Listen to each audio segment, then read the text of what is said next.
Hello everyone, welcome to class 12th math with प्रिया।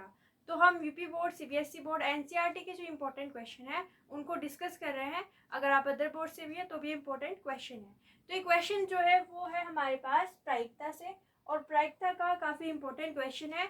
ये question 2019, 20, 22 और NCERT के solve example में से लिया गया है। क्वेश्चन क्या कह रहा है? क्वेश्चन कह रहा है हमें कि एक परिवार में 2 बच्चे हैं। यदि ये ज्ञात है कि बच्चों में से कम एक बच्चा लड़का है, तो दोनों बच्चों के लड़का होने की प्रायिकता ज्ञात कीजिए। ठीक है। अब प्रायिकता जो है उसमें आपके पास 3 मेथड होते हैं सॉल्व करने के। पहला होता है कंडीशनल प्रोबेबिलिटी यानी कि सप्रतिबद्ध प्रायिकता। दूसरा होता है जो हमारे पास गुणन का नियम है, जो हमारे पास मल्टीप्लिकेशन थ्योरम है उसका। और तीसरा होता है बेस थ्योरम का। अब क्वेश्चन जो है वो कौन से मेथड से सॉल्व होगा वो कैसे पता चलेगा? क्वेश्चन को लाइन बाय लाइन रीड करके। ठीक है।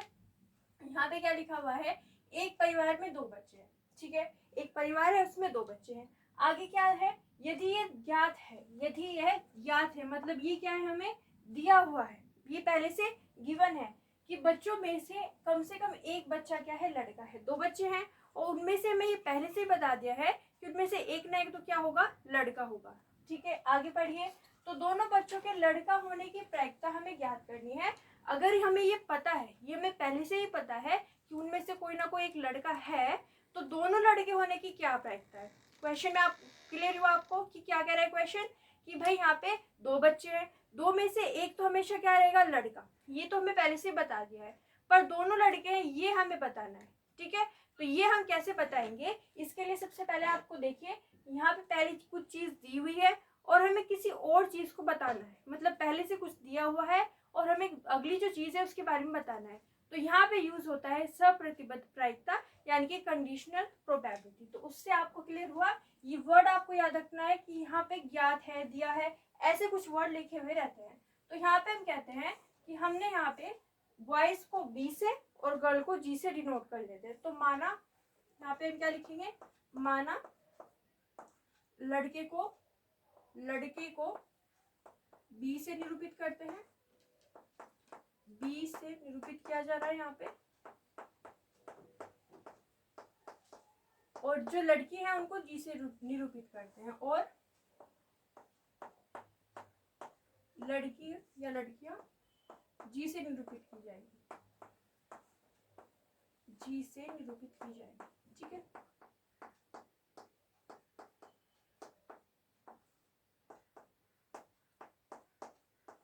ठीक है। तो हमने यहाँ पे क्या किया, लड़के को बी से निरूपित कर दिया और जो लड़कियां हैं उनको जी से निरूपित कर दिया। अब इसके बाद में आपको क्या बनाना होता है, सैंपल स्पेस। सैंपल स्पेस क्या होता है? जो आपको पहली लाइन दी हुई है कि एक परिवार में 2 बच्चे हैं, तो हम क्या क्या कंडीशन हो सकती है उसमें, उसको अगर हम पूरा एक सेट बना दे तो उसको बोला जाता है सैंपल स्पेस। तो सैंपल स्पेस हमने यहाँ पे बनाया एस। एस क्या है? एस है सैंपल स्पेस। वो कैसे बनेगा देखिए, अगर हमारे पास 2 बच्चे हैं तो उसकी क्या क्या पॉसिबिलिटी हो सकती है, उसका पूरा कंप्लीट सेट होने वाला है। यानी कि पहली कंडीशन हो सकती है कि अगर 2 बच्चे हैं तो दोनों ही लड़के हो जाए, ये कंडीशन हो सकती है। तो पहले हमने क्या कहा कि अगर 2 बच्चे हैं तो दोनों लड़के हो गए। ठीक है, अगली कंडीशन ली कि पहला जो बच्चा है वो तो लड़का है और जो दूसरा बच्चा है वो है लड़की। यानी कि जो बड़े वाला बच्चा है वो है लड़का और जो छोटे वाली है वो है लड़की। ठीक है, अब ये भी हो सकता है कि जो बड़े वाला बच्चा है वो लड़की हो जाए और छोटे वाला क्या हो जाए, लड़का हो जाए। ठीक है, और जो हमने लास्ट में लेते हैं कि दोनों ही क्या है, लड़कियां हैं। ठीक है, दोनों ही क्या है, लड़कियां हैं।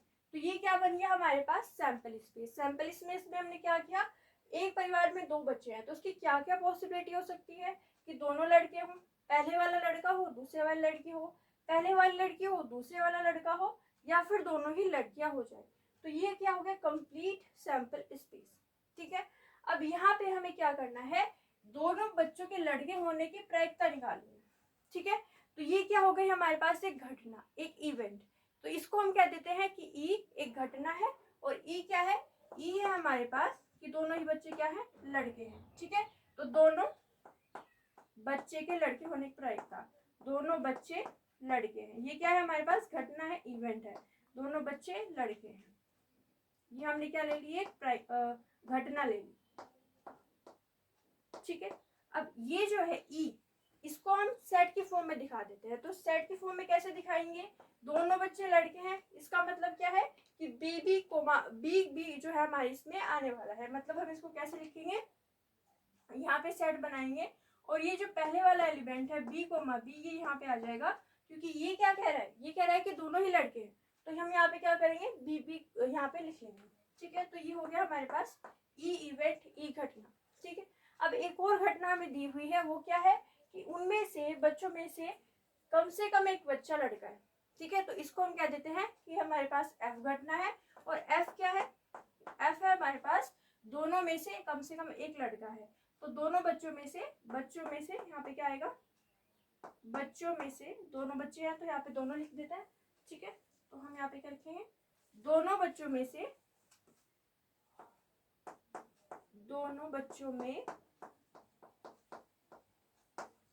कम से कम एक लड़का है, यानी कि ये तो हमें दिया हुआ है, कम से कम क्या है, एक लड़का है। ओके, अब कम से कम एक लड़का है, उसके लिए क्या आएगा हमारे पास, इसको देखिएगा, एफ क्या है, एफ है कि दोनों बच्चों में से कम एक लड़का है, तो उसके लिए हम क्या बनाएंगे, एफ को हम यहाँ पे लिख लेते हैं, एफ आएगा हमारे पास, देखिए क्या आएगा, एक हमें क्या रखना है, लड़का रखना है। तो सैंपल इसमें देखिए, इसमें एक लड़का है या नहीं है, तो हाँ यहाँ पे एक लड़का है, मतलब इस एलिमेंट को हम यहाँ पे रख सकते हैं बी। ओके, अब यहाँ पे देखिए एक लड़का बोला है उसने, तो यहाँ पे बी जो है आ रहा है, मतलब हम इस एलिमेंट को भी रख सकते हैं, यानी कि यहाँ पे आ जाएगा बी जी। ओके, आगे देखिए, आगे यहाँ पे देखिए जी बी लिखा हुआ है, मतलब इसमें भी एक लड़का है, तो इसको भी हम यहाँ पे लिख लेते हैं। और आगे लिखा हुआ है जी, तो ये हमारे इसमें एलिमेंट जो है नहीं आएगा। क्यों नहीं आएगा, क्योंकि इसमें दोनों ही क्या है, लड़कियां हैं, तो इसको हम यहाँ पे नहीं लिखेंगे। और ये हो गया हमारे पास एफ। यहाँ तक आपको क्लियर है सब कुछ कि ई हमने कैसे बनाया और एफ कैसे बनाया। जो ई है वो क्या है कि दोनों बच्चे लड़के हैं, तो हमने यहाँ पे क्या किया, बी लिख लिया। और एफ क्या कह रहा है कि दोनों में से कम एक लड़का है, तो उसके लिए हमने क्या किया, केवल एक लड़का जो है, जितने भी एलिमेंट्स थे उसको हमने यहाँ पे सेट के अंदर लिख लिया। अब हमें क्या बताना है, अब हमें बताना है प्रोबेबिलिटी, यानी कि प्रायिकता किसकी बतानी है, ई की बतानी है। ई क्या है कि दोनों बच्चे क्या है, लड़के हैं। ठीक है, इसकी प्रोबेबिलिटी बतानी है हमें, तो हम यहाँ पे लिखेंगे कि हम ई की प्रोबेबिलिटी बता रहे हैं। और कब बता रहे हैं, जब एफ हो चुका है, जब एफ दिया हुआ है कि उनमें से एक क्या है, लड़का है। ठीक है, ये आपको क्लियर हुआ। ई हमें कब बताना है, जब एफ हो गया है। इसी को कहते हैं कंडीशनल प्रोबेबिलिटी, कि हमें ई की प्रायिकता बतानी है, यानी कि ये बताना है कि दोनों बच्चे लड़के हैं। लेकिन ये कब बताना है, जब हमें दिया हुआ है कि एफ है, यानी कि उनमें से कम एक लड़का है। तो ई की प्रायिकता कब बतानी है, जब एफ हो चुका है। तो इसको कहते हैं कंडीशनल प्रोबेबिलिटी। एंड इसका फॉर्मूला क्या होता है, आपको याद है क्या होता है, ई इंटरसेक्शन एफ। यहाँ पे ऊपर क्या आता है, ई इंटरसेक्शन एफ, और डिवाइड में क्या आएगा, पी एफ क्या है, एफ की प्रोबेबिलिटी। ठीक है, अब यहाँ पे जो नीचे लिखा हुआ होता है उसकी प्रोबेबिलिटी यहाँ पे आती है, इस बात को आपको ध्यान रखना है। तो P intersection F upon P F. Okay, अब यहाँ पे किसको किस तरीके से सॉल्व किया जाएगा, तो हम यहाँ पे लिखेंगे P E when F is occurred, जब एफ हो चुका है, पी इंटरसेक्शन एफ। ई इंटरसेक्शन एफ का क्या मतलब होता है कि ई और एफ में कॉमन क्या आ रहा है ना।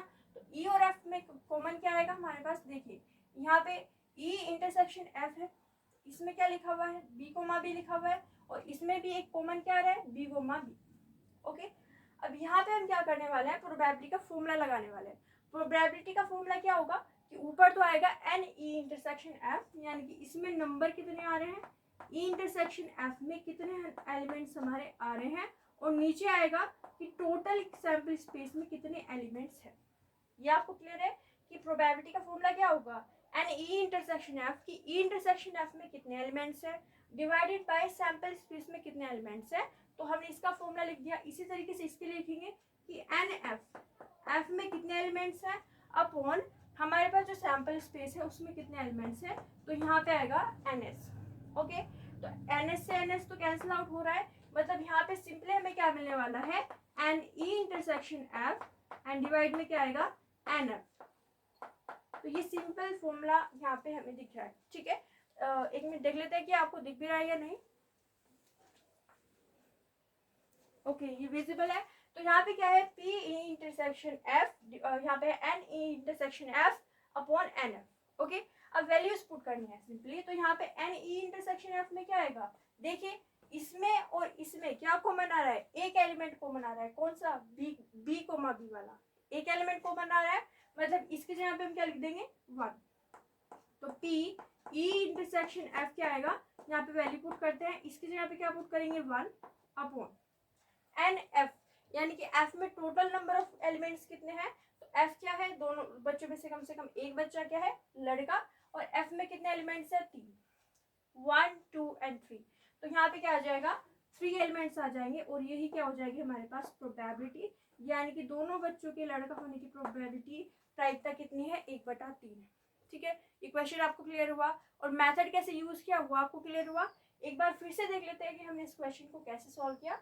तो सबसे पहले आपको देखना है कि क्वेश्चन जो है किस मेथड से सॉल्व किया जाएगा, वो कैसे पता चलता है। क्वेश्चन को अच्छी तरीके से आपको रीड करना है। एक परिवार में 2 बच्चे हैं, ठीक है, फिर क्या कह रहे हैं, यदि ये ज्ञात है, ये आपको पॉइंट्स जो है अपने एग्जाम में देखने होंगे कि यहाँ पे क्या लिखा हुआ है, ज्ञात है, दिया है। जब ऐसा होता है ना, तो हमेशा मतलब मोस्ट ऑफ द टाइम जो है कंडीशनल प्रोबेबिलिटी यूज होती है। तो हमने यहाँ पे इसको हाईलाइट किया कि ये ज्ञात है कि बच्चों में से कम एक बच्चा लड़का है। तो ये क्या है, ये दिया हुआ है, इसको हम कहते हैं एफ। तो एफ क्या है हमारे पास, एफ है दोनों बच्चों में से कम एक लड़का है। ओके, आगे क्या कह रहा है, तो दोनों बच्चों के लड़का होने की प्रायिकता हमें निकालनी है। तो इसकी हमें प्रायिकता निकालनी है। तो पहले तो हमने समझ लिया कि मेथड कौन सा यूज होगा। अब हमने कहा कि जो लड़के हैं उनको हम बी से डिनोट कर रहे हैं, और जो लड़कियां हैं उनको हम जी से डिनोट कर रहे हैं। और ये जो पहली कंडीशन दी हुई है कि एक परिवार में 2 बच्चे हैं, उसका सैंपल स्पेस बना लेते हैं। सैंपल स्पेस कैसे बनता है, जो भी हमारे पास कंडीशन हो सकते हैं उन सभी को हम यहाँ पे लिख लेते हैं। जैसे कि S इज इक्वल टू 2 बच्चे हैं, तो पहला लड़का है, दूसरा भी लड़का है, पहले वाला लड़का है, दूसरे वाले लड़की। इसका मतलब क्या है कि बड़े वाला लड़का है ना, और यहाँ पे क्या है, बड़े वाली लड़की है। तो ये दोनों अलग अलग चीजें हैं। यहाँ पे बड़े वाला जो है लड़का है, और यहाँ पे क्या है, लड़की है। तो B comma G comma B and G comma G आ जाएगा। इसके बाद में ई हमने कहा कि दोनों बच्चे लड़के हैं, ये हमें क्या है, निकालना है। और इसमें आया हमारे पास केवल एक एलिमेंट बी कोमा बी, क्योंकि दोनों बच्चे लड़के हैं तो केवल यही आएगा हमारे पास। अब एफ क्या है, दोनों बच्चों में से कम एक लड़का है, तो उसके लिए हमारे पास 3 एलिमेंट्स आए, कौन कौन से, बी कोमा जी, जी कोमा बी। और इसके बाद में हमने कंडीशनल प्रोबेबिलिटी का फॉर्मूला लगाया, इसको आपको लर्न कर लेना है। ठीक है, P E when F has occurred, P E मतलब ई के होने की प्रायिकता जब एफ हो चुका है, इसका फॉर्मूला क्या होगा, P E intersection F upon P F. Okay, इसके बाद में एक और फॉर्मूला लगाया हमने प्रोबेबिलिटी का, कि अगर हमें यहाँ पे पी ई इंटरसेक्शन एफ दिया हुआ है, तो उसको हम लिख सकते हैं N E intersection F upon N S. N S क्या है, सैंपल स्पेस में total number of elements divided by N F upon N S. यहाँ से हुआ क्या, एन एस से एन एस कैंसिल आउट, तो यहाँ पे मिला N E intersection F upon N F. Formula यहाँ पे हमारे पास सिंपल फॉर्म में आ गया। अब इसमें बस वैल्यू पुट की, इंटरसेक्शन एफ मतलब ई और एफ में क्या कॉमन है, तो हमने देख लिया कि केवल एक एलिमेंट कॉमन है, तो हमने यहाँ पे इसकी वैल्यू कितनी पुट की, 1। और यहाँ पे एन एफ मतलब एफ में कितने एलिमेंट्स हैं, तो हमें देखा कि यहाँ पे 3 है, तो 3 लिख लिया, और ये हमारे इसका आंसर आ गया। ओके, तो ये क्वेश्चन आपको 5 मार्क्स में पूछा जाता है, एंड आप देख सकते हो कितने इजीली हम इसको सॉल्व कर सकते हैं। आप इसका स्क्रीनशॉट ले सकते हो। Okay done. तो ये हो गया हमारे पास प्रीवियस ईयर क्वेश्चन। अगर आपको कहीं से भी कोई भी डाउट आता है तो आप कमेंट सेक्शन में पूछ सकते हो। अगर आपको हमारी वीडियो अच्छी लगी है तो लाइक कीजिए, शेयर कीजिए, हमारे चैनल को सब्सक्राइब कीजिए। Thank you so much for watching. मिलते हैं अगली क्लास में।